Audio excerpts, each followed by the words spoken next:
Hello, good afternoon, good morning, good evening, whenever you're going to be watching this video. I want to properly introduce myself. I am Dustin Wenzel. I am the pulpit minister, preacher, whatever you want to refer to me as, at here at Lincoln City Church of Christ.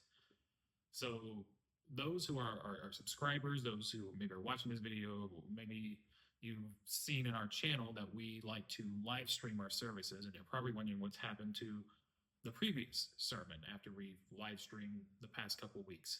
Well, I was we were live streaming. I was maintaining it. Everything looked good. I made sure to do the title and all that. But I think there was an error or something on my part. I think I accidentally made the live stream private. So we weren't getting any viewers or anything coming in. And then halfway through my sermon, I was having someone look at and maintain the live stream for me. And I guess it stopped halfway through.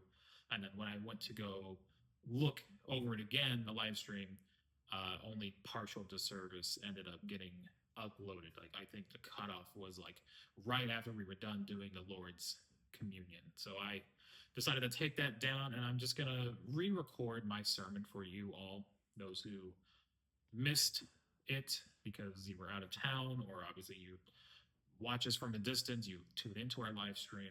So I'm just going to re-record myself here doing my sermon here that I did this previous Sunday, that being September the 7th of 2025. And so if you want to get your Bibles out and get ready, we're going to be in Proverbs chapter 1 today. And as you're turning there, I will get going here and get myself set up. But like as you're turning there in Proverbs chapter 1, and I encourage you to turn there in your physical Bibles or look it up on your phone.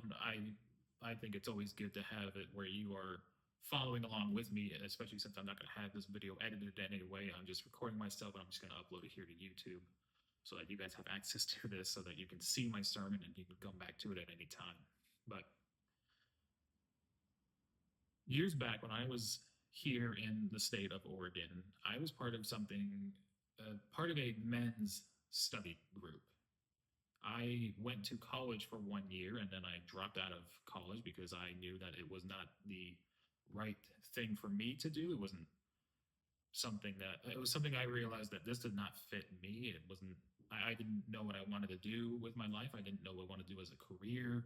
I went to college. I wasted money. I was, throwing my money away and just not attending classes very well. I wasn't the great student that I feel like I am nowadays. But when I came back to the Northwest here, I was at first a little timid to go back to church as a Christian, that I felt like I was a disciple, and I felt like I was still a good Christian in some regards and things like that. I was so timid because I felt like I was in a defeated state. I felt, oh, I'm not worthy to come back to the church because I failed, I messed up. But I had a mentor pour into me, and he pointed me back to coming to the church and encouraged me to. And I did, getting back into church was really great. My congregation that I attended were very loving, very caring. They quickly defeated the negative mindset I had on myself of what am I thinking to think that I can't come back to church, because that's not the case. You can always come back to God's family. You can always come back to church. They always, I feel like, will welcome you back with open arms, and will truly accept you with your faults, with your flaws, and as such, because that's how Jesus accepts us. He accepts us as we are and who we are. Accepts us even though that we are sinners. He still loves and cares for us. And I think that was definitely something I saw from my home congregation that I was attending a couple years back. But as I got reintroduced to the church and I got reoriented with that, my mentor came to me and he said, "Hey, we're doing a men's study group, and we would like you to be part of that." So I said, "Yeah, sure, I'd love to." And of course, at the time when I was going, I did not have a job. I wasn't really doing much. I was kind of just floating around. I was a little bit of a bum. Wasn't homeless in any way. I stayed with my parents, but they, I started going to that men's study group, and eventually we grew in numbers. We started off as a small group of men, but then we grew over time. And we started our men's study group in the book of Proverbs. And I found that very beneficial to me and the other men that went. And I think it can be a benefit to all of us here today, too. So I want to go through the book of Proverbs as well. I want to not go through the whole book, but I want to go through the first chapter with you, just the first 7 verses here, because this is where we started from. This is where we started our men's study group. This is where we kind of use this as a springboard to then go forth and go out and read more of the books of the Bible. And this really helps spring forward what the men's study group ended up being for years and years, even during the COVID and pandemic, where we couldn't see each other. We still found ways to meet up, whether that was over Zoom or Google Hangouts or any of those like over the internet meetings, meetups, and everything. We still found ways to get together as men and go through the Bible together as a men's study group. So I want to go through Proverbs chapter 1 here, just the first 7 verses, to see what Solomon wrote to his son, but what we all today can benefit from when we go through the Bible. Because this book, it is key to our growth as Christians, I believe. I believe this is a fundamental book and kind of a good springboard of where you can start for studying the Bible on your own time when you feel like you need a book to go to get wisdom and knowledge and insight. This is the book that you can turn to. So starting off, I'm going to read the first 3 verses. I'm reading from the English Standard Version. And starting off in verse 1, it reads, "The Proverbs of Solomon, son of David, king of Israel. To know wisdom and instruction, to understand words of insight, to receive instruction in wise dealing, in righteousness, justice, and equity." And I want to stop there and go through just those first 3 verses right now. So here we see, and as I said before, that this is Solomon, right? Solomon, the son of David. That's how he introduces himself here in this book. This is Solomon writing to his son, Rehoboam. And the Solomon, the wise king, right? We know him as the king who asked God for wisdom when God said that you can have anything. Solomon asked to have wisdom, and God gave it to him, and even more so, where he's like, you will have this and be even beyond that. So Solomon is regarded as one of the wisest kings of the Old Testament, and he wrote down wisdom and instruction for his son, who would obviously take his place as king after Solomon was gone. But this is not a book that's just meant for him. This is also a book that we benefit from as well. And this doesn't just have to be for men. This is also for women. This is for everybody. This is wisdom, knowledge, and instructions that we all can benefit from. So we can see here in verse 2, Solomon says to know wisdom and instruction. And that word know, it's to have the absolute knowledge of, to be wise, right? So Solomon is saying to know wisdom, to know it, to have that wisdom of wisdom is beneficial to us. It gives us so much to just even want to pursue wisdom and pursue instruction and to understand the words of insight. And that word insight, it's the object of knowledge.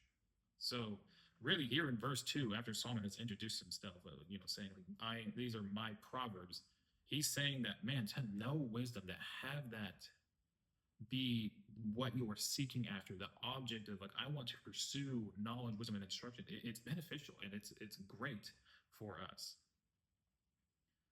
Because to receive these things, we can then get the wise dealing in righteousness, justice, and equity. And righteousness is that being ethically right in the sight of God. So Solomon here is starting his book with instructions right away. He's telling us here in the beginning that we should want to know wisdom. To have wisdom is to be wise. And having wisdom is a part of understanding knowledge. Having wisdom helps us be more righteous and be more upright with God.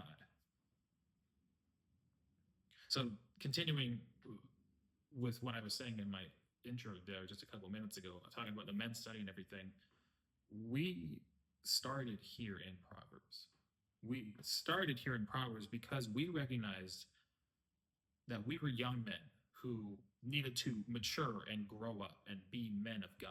And we were realizing that we we weren't being that. That yes, we are young and we still have a lot of growing up to do, but it's like, man, if we want to grow up and be more mature and be the men of God that we're supposed to be, we recognize that, man, this is the place to start. Because this is wisdom here in Book of Proverbs. This is just outright wisdom, knowledge, instruction on how we can be better Christians, better men of God. And we recognize that. And when we first started getting this going and where we wanted to start, it just made so much sense to start here because we can take this book and take a chapter and take it verse by verse at a time to really dissect and really dive deep into the scriptures so that we can be who God created us to be and then gain that wisdom, knowledge, and insight that we should want to know. And we recognized early on that it's like, man, if we really want to be the men of God that God wants us to be and calls us to be, we got to be better. We got to do better. So this is where we started. And this started, and this was our springboard of where we then took our men's study group. And we met every week. We met whether it was Sunday after we had, after we were done worshiping together, and maybe after lunch, we would go to a coffee shop and we would order, we would all order a coffee and we'd sit down and it's like, all right, let's get into the book. And we would always pick up where we left off. Or maybe there was a time where it's like, let's go into a different book for now, just because something came up and we need to talk about what's going on around us and things like that. And maybe it was other days, like it was Friday evenings where, we had a little more of that freedom and a little bit more of that, we don't have to be here only for a couple hours, because we usually only met for 2 hours or so. But then when we changed up days, it kind of allowed more men to come, it allowed more men to have that freedom of like working around their schedules of their jobs or school or anything like that, to where we could all come together. And there were times where maybe there was only 3 of us, but then there were other times where there was a little over a dozen of us. And I think that's great because it showed that it showed that these are men of God who want to take this seriously and want to improve, just like myself and the other men that were consistent and always wanted to do this. And we carried this forward. We kept this men's study going for years and years, even during the COVID pandemic. We kept this men's study going despite all that. We would use the advantages of Zoom or Google Hangouts or whatever we used to still meet up every week, because it's like, man, we can't see each other in person, but we still need this beneficial book and the benefit of meeting together so that we can improve every day to be the men of God that we are called to be. So I love Proverbs for that. I love how rich this book is. I remember so many times in our men's study group that it took weeks at a time to maybe even just go through one chapter or even one verse, because of just really trying to dive deep into the scriptures and understand what God is giving us here and what Solomon wrote in this book. Because there's things in here that's like, well, we don't say things this way anymore, or it's not really a word we use. And it's like, well, what does that word mean? What does it mean in the original language? And then how do we apply this to our lives today? Because we live in a different time. And I think we can all do that.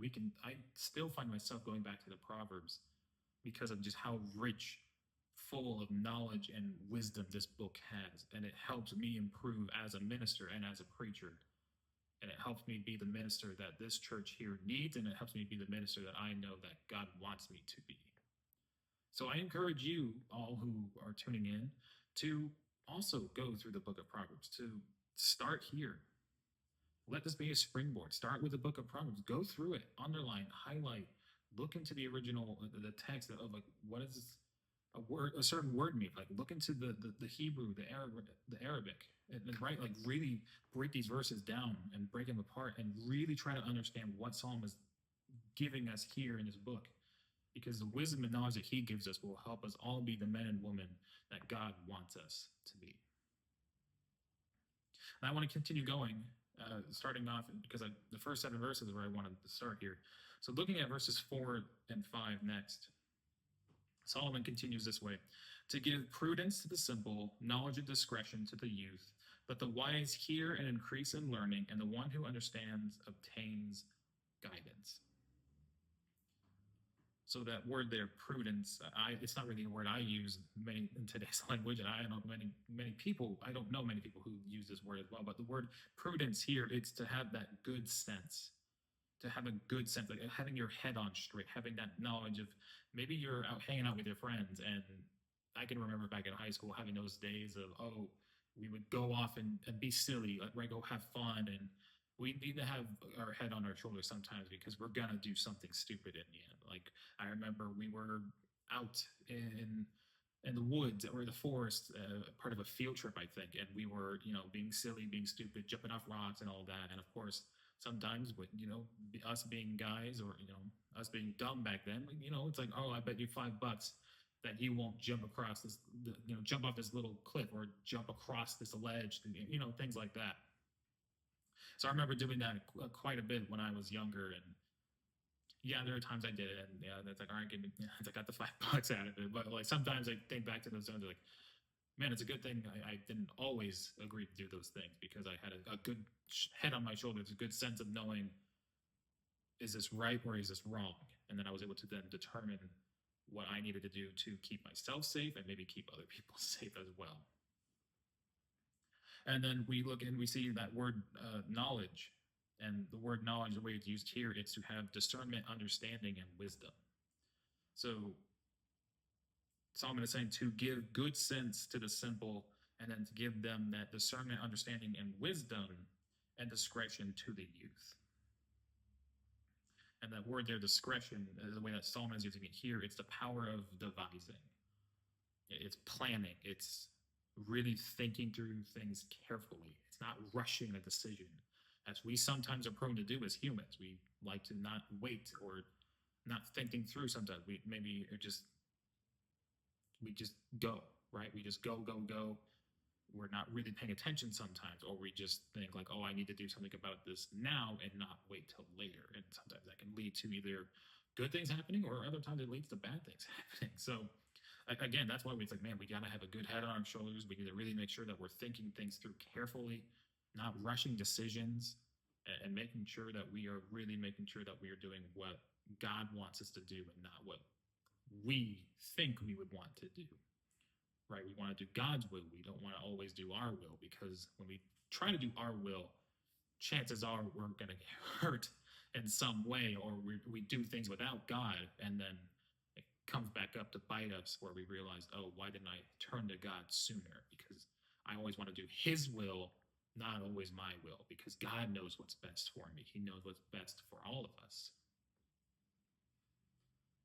So what Simon is saying here in these verses is it's straightforward, but I think it's also very powerful and impactful.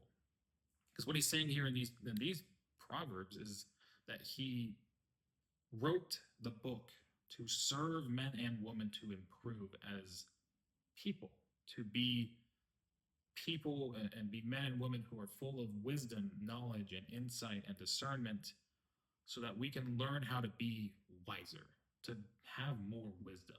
Because we're pretty dumb sometimes. We do a lot of foolish things. We're human. We're not perfect, right? We know this. We mess up a lot. But what's great about this book is that, like, even though it was written so long ago, it still can apply to so many things that we deal with today in our world. How do we have the wisdom and knowledge and insight to deal with a bill, right? Or electricity bill that maybe is coming up, like, to make sure that you're saving right. You're making sure that you're like taking care of yourself and your family, and making sure that everything is being done right, so that you don't have to live with anxiety or worry. Like when it comes to a hiking trip, maybe you can have that wisdom, knowledge, and insight, and knowing like, okay, I've done this before, and I know that last time I was on a hike, I packed too much. I can pack a little bit lighter next time, because I know, okay, I'm only going to be gone for this long, so I need to make sure that I'm packing lighter, but still smartly enough to where I have what I need, right? I have water, I've got snacks for the trip, and things like that, right? We're making sure that we're prepared. And this book is kind of like that, where it's like it's a guidebook to help us with so many things in our lives, because God gave us this book to help us be men and women of God who can live in this world to be lights that shine in the darkness. And Solomon, this book that he wrote, these Proverbs, is that exact same thing. It is wisdom and knowledge given to us to help us be who God wants us to be and to help us be lights in this very dark world. And reading through this proverb again, I can't help but think of when it comes to learning something and really making sure that you understand things before going into it. It's like driving a car, right? I mean, a lot of us, we have vehicles, we drive cars. I drive here to the church building every day to do my studies, to prepare my sermons, prepare my lessons, things like that. And I've got to be careful, right? I mean, I got to make sure I'm doing what I was taught and learned how to do when I was driving, right? I have to make sure that I turn the car on right, and that I am making sure that I release my emergency brakes, so I'm not driving with that up the whole time and ruin my brakes. I got to make sure that I have my mirrors adjusted right so that I can see my the spots that usually are kind of like my blind spots, and making sure I'm always checking my surroundings and I'm checking my rear view mirror. It's like, okay, is there anyone behind me? Am I going to hit something? And I do have a backup camera in my car, so I always have that for a little bit of a guidance. But like, I have to make sure that I remember everything I learned in driving when I first started driving my car, because driving, there's a lot to it. Usually, yeah, when you think about it, it's like it's actually pretty simple. But at the same time, you can probably think back to those times when you were learning how to drive and how terrifying it kind of was. I can remember that too. I remember when I first got my permit back when I was 18, because I waited a little too long. But I remember I got my permit and I was asking my mom, was like, hey, can I drive back to the house? Because we only lived like a couple minutes away from the DMV. And she's like, oh, no, you're not driving on the road, and I will help show you why. And so even though I was 18, I was a young adult, still a little stupid, but like I was a little bit smarter. I'm a little bit smarter now, but back then, I got to learn the hard way of why I was not ready to drive a car outright, even though I read and I practiced tests and all that to prepare for the permit test. She let me behind the wheel. We started the car and everything, released it, going into reverse. And I just remember, like, as the car's going back, it's like, holy, wow, this is like terrifying now, because it's like, what's the brake? What's the gas? I don't want to push the gas too much. And how do I do this? Right. I remember like kind of freaking out. And then my mom obviously helped me get it all sorted out. And it's like, that's exactly why you're not going on the road yet. So thank goodness I have parents that are really understanding and make sure that I'm not doing anything too soon or rushing a decision, and making sure that I understand the hard way sometimes of like, this is why had you wait. But it takes time, right? It took time to learn how to drive, right? There is a reason why it took me a little bit long to maybe get my permit. Also, it kind of took a while to get my license, because it's like it took time for me to understand everything that goes into driving a car and everything that goes on behind it. Because it's like, yeah, you can just do the simple things, but there's also a lot to it. And there's still things I'm learning about my car and my vehicle that I'm driving today, right? Like, I have to understand that, okay, like, I have to make sure I'm getting my tires rotated periodically, making sure my oil is getting changed periodically, making sure my car is well taken care of and maintained, so that I can keep using this vehicle for the foreseeable future, right? So that I'm making it last and keeping it going, so that I'm not one day driving and my car breaks down and it's like, what happened? Why did it break down? But with the wisdom and knowledge as well, it's like it takes time to gain the wisdom and knowledge, right? And that's something that, as I've grown up and learned, it's just like part of being a minister is that studying the Bible is a lifelong journey. That this is something that I'm going to be doing for the rest of my life. I'm always going to be studying and learning from the Bible, because even though I've read this thing cover to cover, I've read the Bible in under a year, right? I read from Genesis all the way to Revelation. There are still things that I learn every day about this holy book that we have here. I can remember when I was in school, getting ready to become a minister and a preacher, looking over the story of Moses.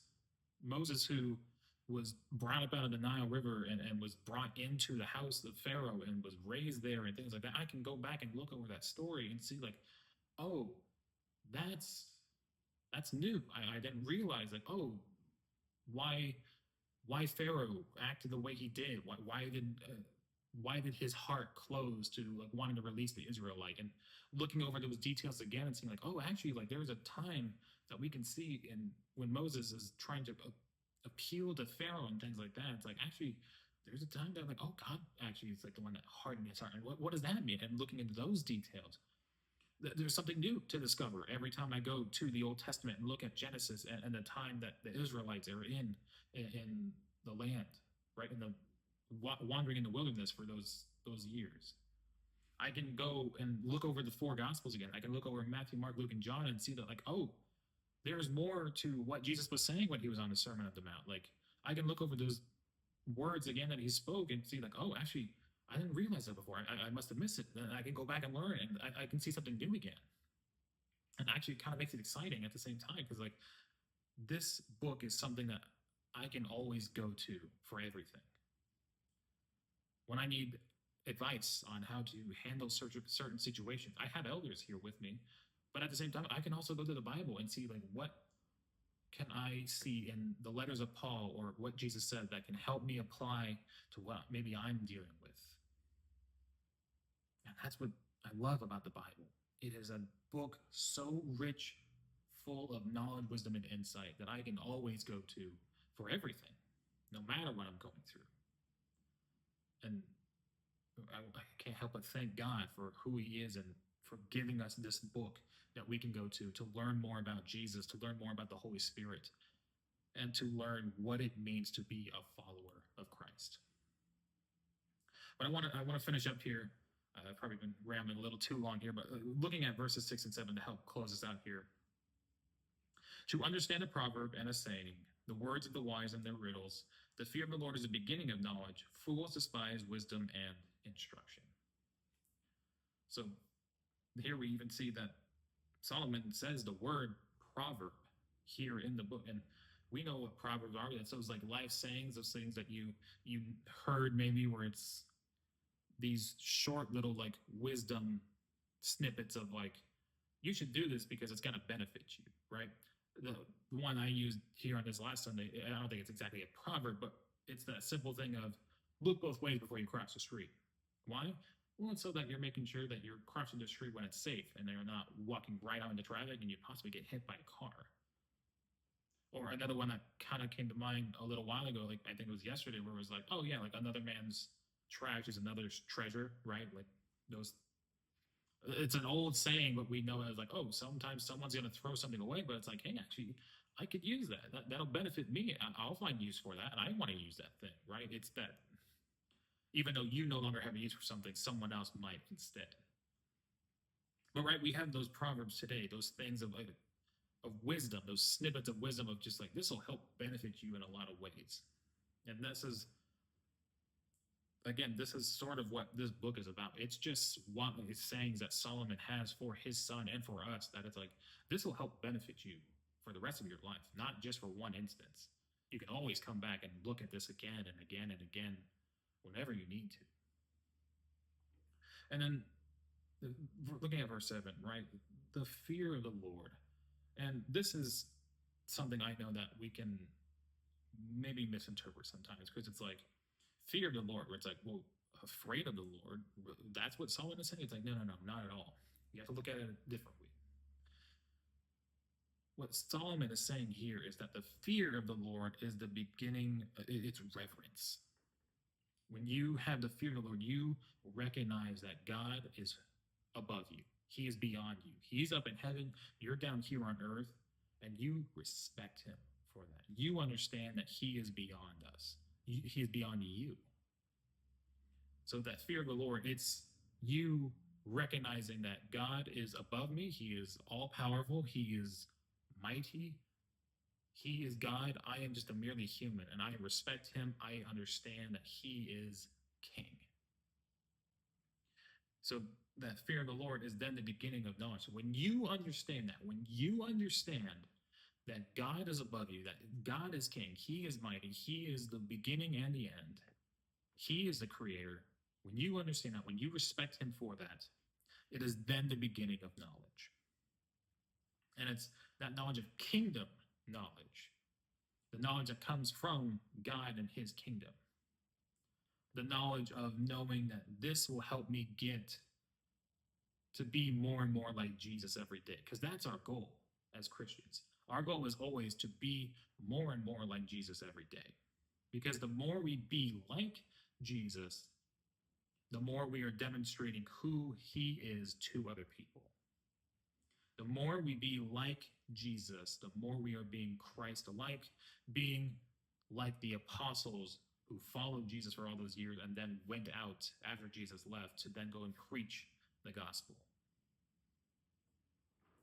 But then we see that Solomon ends there with this verse 7 saying that fools despise wisdom and instruction. Now, we as humans, we're far from perfect. We make mistakes all the time. We can sometimes recognize that we do a lot of things and like, that was foolish. That was dumb. Why did I do that? Right? Things like that, where it's like, oh, that was really dumb. Why did I do that? That was so foolish. But the way that fools is being used here by Solomon is he's saying that the fools are the people who are always morally bad. Those who always choose to be away from God, choose to reject God. That's who Solomon is saying are fools. Those who do not respect God, those who outright reject him, he's calling fools. And those are the fools, right? People who choose to deny Jesus are fools. Those people despise wisdom and instruction.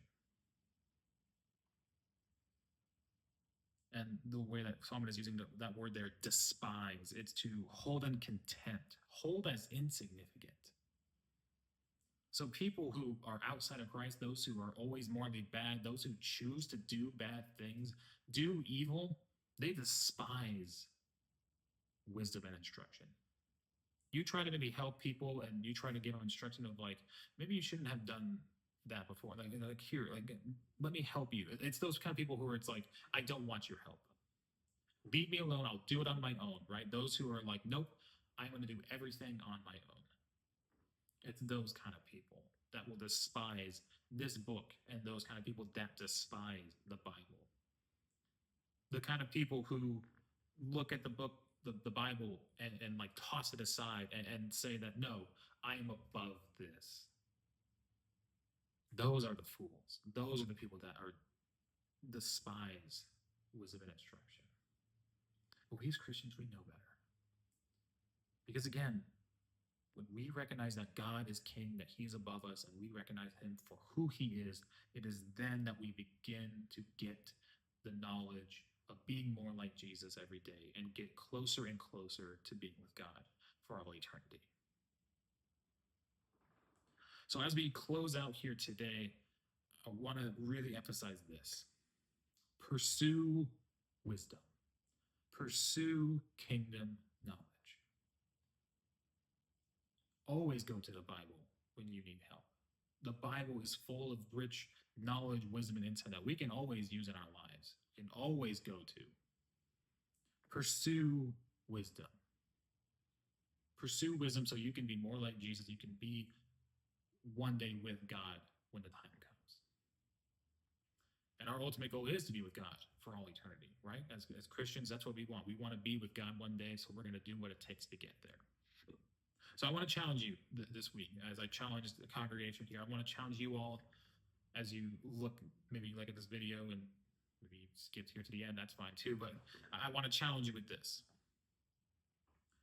One day this week, I want you to go outside or go somewhere, be alone, be by yourself. Or if you feel like you need to be just out of the house, that's fine too. I'm usually like that too, but I encourage you to find one book of the Bible, find a chapter you want to go to, get out your pens, your highlighters, get out what you need, get your stuff together, get a good study session, and just go through that book and chapter, go through the verses, really study deeply what you want to look at. I would encourage you to go through a proverb, just find a proverb and go through it. But I don't want to limit you. I want you to have that freedom of choosing what you want to do. But I encourage you to find a book of the Bible, find a chapter to go through and just really go through it. Really dive into it. Write down things that you're noticing and that you're you're picking up on it in a verse, because that's one way of pursuing wisdom.